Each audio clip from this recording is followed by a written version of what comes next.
The Cerebral Narcissist, Candy Crusher. Hello, I'm H.G. Tudor.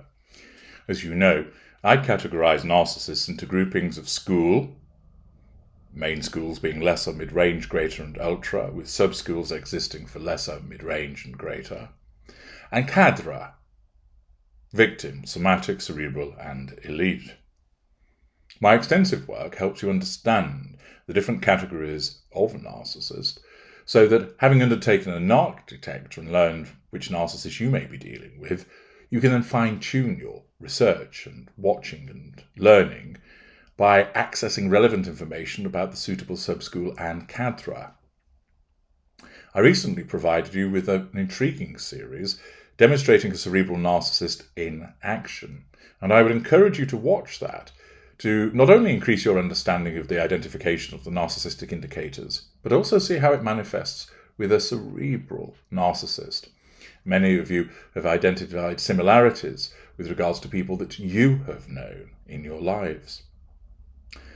More information has come to light in relation to the particular cerebral narcissist that was the subject of that short series, and it comes more from an article from Kelsey Weekman at BuzzFeed, which explains that the lady who was subject to it, Agnes Callard, who I've identified as being a narcissist and of the cerebral nature, has further behaviours which have been recorded which support that she is indeed a narcissist, acting with a sense of entitlement, an absence of emotional empathy, a lack of accountability for her behaviours, and in a manipulative way. The article explains that when philosophy professor Agnes Callard, cerebral status, shared her contentious take on Halloween candy, she was not expecting tweets accusing her of abuse. That, of course, demonstrates the high-handed way that she looks at the world, her failure to understand the way that her behaviour could be viewed. The day after Halloween, Callard tweeted that her 9-year-old child was thrilled to find she hadn't thrown away their candy overnight, as is tradition. Her reasoning? She just forgot to do so. So ordinarily, what Agnes Callard would do, which her children would be allowed to engage in the very popular in the United States festival of Halloween. They go out and do trick or treat and come back with a plastic pumpkin or such like filled to the brim with lots of candy. But ordinarily, after the children eating some of it, she would then throw it out. What does that tell us? Well, remember, we've established that she's a narcissist, so we're able to look at this behaviour through the prism of her narcissism. It shows a sense of entitlement. The candy belongs to the children, yet she feels that she's allowed to take hold of this candy and throw it away. It also demonstrates a lack of accountability for her behaviours. Ordinarily, as a kind and caring mother, one wouldn't behave this way. Of course, she rationalises it as thinking, well, they shouldn't be gorging on all of that candy. Well, there's an easy way of dealing with that. Ration it. Only allow them so much each day or on certain days that they can have access to it.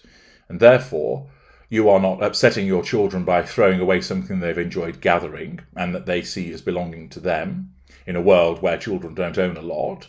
And furthermore, you're not wasting something in a world that's increasingly short on resources. It's evident, of course, that she has no regard for that. It demonstrates a lack of emotional empathy for affecting her children in such a way, and of course a lack of boundary recognition. She sees the candy as effectively hers to do with as she wants. Furthermore, it shows an absence of boundary recognition because she feels that it is appropriate to share her actions and those of her children on social media with her tweet. Her tweet read, 9-year-old, Mama, you didn't throw out the Halloween candy? ? Background, we have a Halloween tradition where after the kids go to bed, I throw all their candy in the garbage. The next morning they are filled with rage. Then child responds, thank you so much, hugs and kisses. Then she adds, reader, I forgot. So she actually creates a tradition of throwing away their candy in the garbage. And the next day, although she knows this will happen each year, Her children are full of rage, but she simply doesn't care, showing her high-handed lack of emotional empathy for her children. Before I continue with the article, let's have a read of some of the responses that she received on Twitter. Somebody asks, why let them collect it all in the first place then? Somebody else comments, this seems bad. Another adds, so what other needlessly weird and mean things do you do to your kids?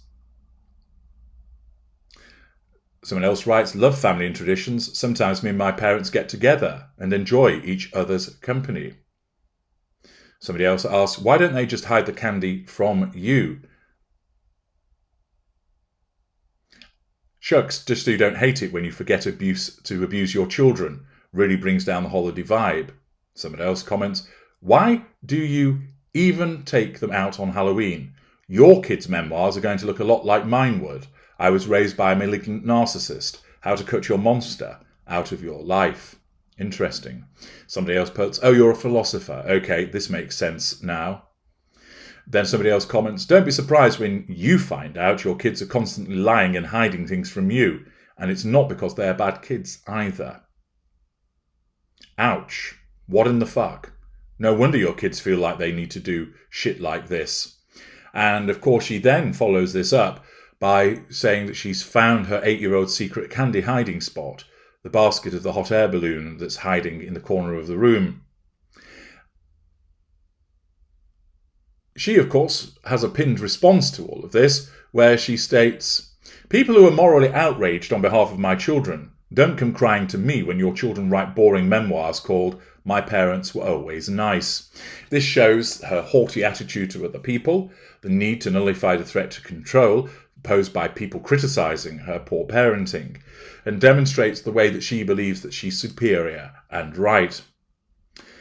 Over 2,000 quote tweets later, she became Twitter's main character of the day. She was compared to the infamous Bean Dad, a podcaster who shared a lengthy thread about denying his daughter dinner until she figured out how to open a can of beans. Callard stood by her post. She told BuzzFeed News that she believes not allowing her kids to gorge themselves on candy for an indefinite period of time after Halloween is a reasonable policy.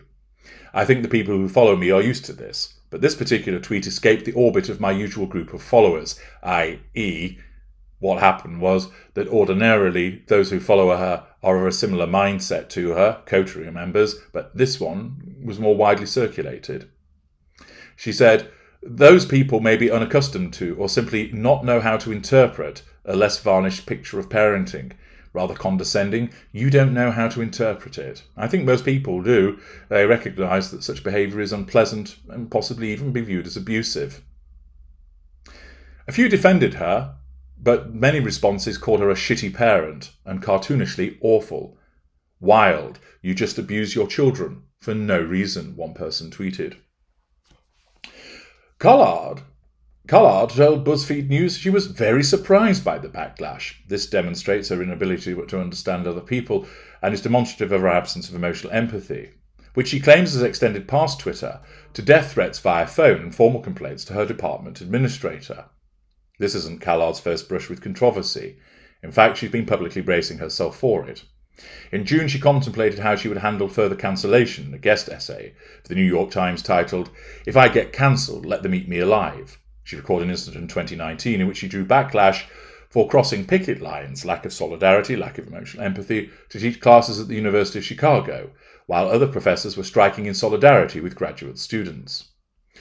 Critics brought up the strike controversy when responding to the Halloween candy tweet, as well as allegations Callard left her husband for a graduate student, which surfaced on Reddit weeks before the viral tweet. See immediate parts pass him.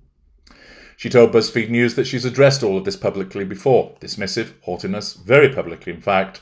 She hosted a talk about divorce with her ex-husband, fellow philosopher, professor. See parts pass him.